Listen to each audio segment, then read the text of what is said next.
Hello, hello mga kasari! It's me, Jennifer Mejia, ang tintera ng bayan. Hello mga kasari, kamusta po kayong lahat? Ayan, for today's video, ano nga ba ang ginagawa ko sa mga items ko na mga naka-promo? Or paano ko nga ba ito binibenta dito sa aking sari-sari store, okay?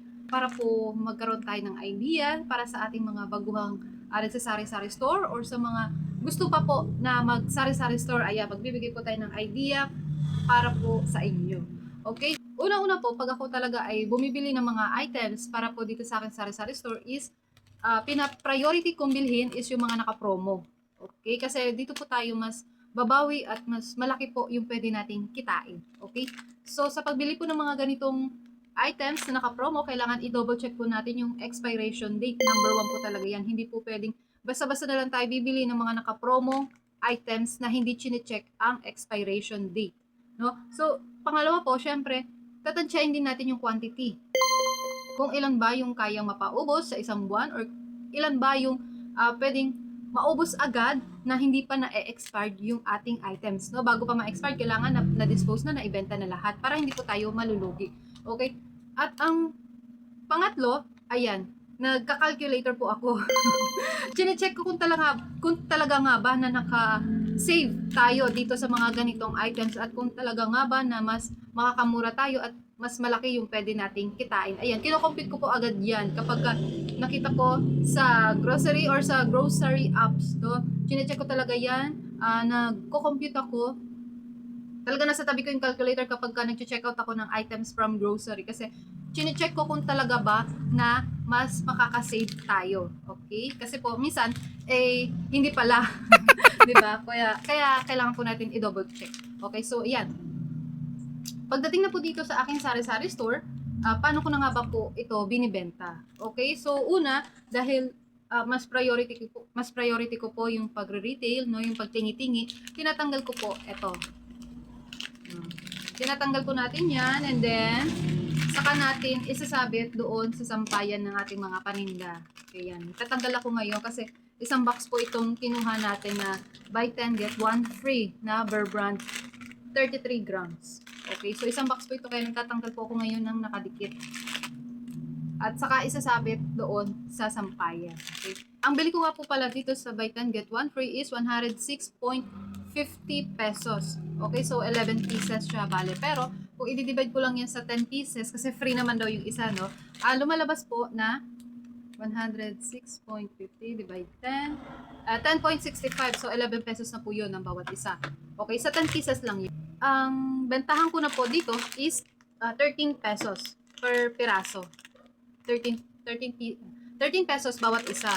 Okay? And then, kapag may bumili naman po sa akin na isang dosena or isang tie, nilalagyan ko na lang po ng discount. So, ginagawa ko 12.50 pesos ang isa. So, ita-times ko na lang po yun sa kung ilang piraso yung bibilhin nila. Okay? So, ganun po tayo mag-compute ng ating paninda para po dito sa mga naka-promo. Okay, kasi ang style ko dito sa akin sari-sari store is more on retail po talaga, tingi-tingi. Okay, so at saka mas mabenta po dito sa amin is yung tingi-tingi, 'di ba? Pero may mga bumibili rin naman po na per tie. Okay, so bibigyan na lang po natin sila ng discount. Minsan 12 pesos pa nga yung binibigay ko kapag talagang madami yung bibilhin nila. Okay? So iba-iba po talaga. And then, ang regular price po kasi nito, kapag hindi po siya naka-promo is 80.94, no? So 8 pieces lang po yun. So, lumalabas na 10.2. Ganun pa rin. 80.94. Ayan. 18.94. 10.2 po yung regular price niya per piece. Okay. 10.2. So, sa 10.2 po ako nagkukuha ng presyo. Doon ko po siya kinocompute. Ayan. 12.24. So, 13 pesos po. Tamang-tama lang. And then, sa regular price po ako, nagkukuha ng presyo. Hindi ko po siya kinukuha nung promo pa lang siya. Okay? Kaya nga po naka-promo, para mas, diskarte na natin yun, para mas lumaki po yung ating pwedeng kitain. Okay? Ganun po yung diskarte sa sari-sari store. 'Di ba? So, ayan. Yun po yung diskarte ko. At, ayun, mas malaki po talaga yung pwede natin kitain kapag mga nakaganitong naka-promo. make sure lang po na talagang malayo pa yung expiration date niya, no? So, paano lang, kukuha lang tayo ng kuha, no, na ano tayo, naengganyo tayo kasi nga naka-promo. Hindi natin alam, kinabukasan, na-expired na pala. No? So, sayang din.